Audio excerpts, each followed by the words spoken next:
Hello to family, कैसे आप लोग हैं? आशा करती हूँ कि आप लोग अच्छे होंगे, स्वस्थ होंगे, मस्त होंगे, अपने अपने घर में अपने अपने परिवार साथ खुश होंगे। और देखिए इस समय एक बहुत सुंदर सी गारी गीत सुना रहे, लगन चल रहा है तो सोच रही हूँ गारी गीत सुना दूँ। गारी गीत सुना रहे, आप लोग सुनिएगा, ढेर सारा प्यार दुलार आशीर्वाद जरूर दीजिएगा। देखिए ये ऋषियाँ हैं, मुँह आप बगल फेरे हैं, हम आप लोगों से बतिया था, यहाँ अपन मुँह और फेरे हैं, इनके समझना और बस दीदी का कहा था। सुनिए आप लोग।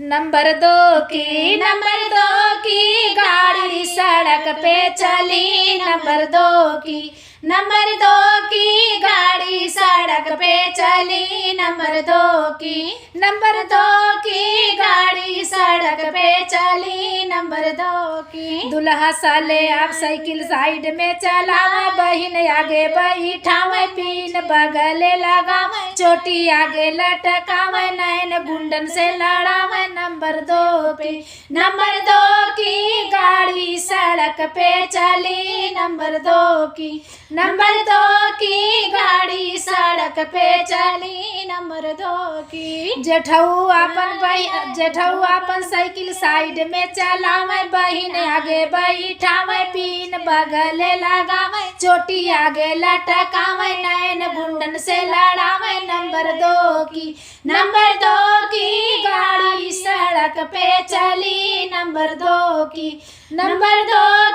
गाड़ी सड़क पे चली, नंबर दो की।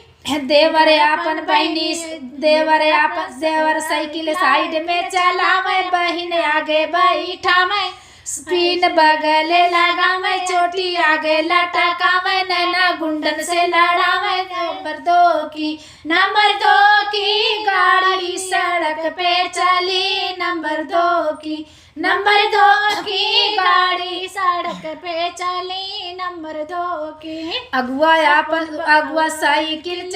अगुआ साइकिल साइड में चलावे, बहिन आगे बैठावे, पीन बगले लगावे, चोटी आगे लटकावे, नैन गुंडन से लड़ावे, नंबर दो की गाड़ी सड़क पे चली, नंबर दो की गाड़ी सड़क पे चली, नंबर दो की। हम लोग गाना कैसा लगा आप लोग सुनिए, बहुत छोटा छोटा गाना डाले हैं, आप लोग पूरा फुल वॉच करके सुनिएगा।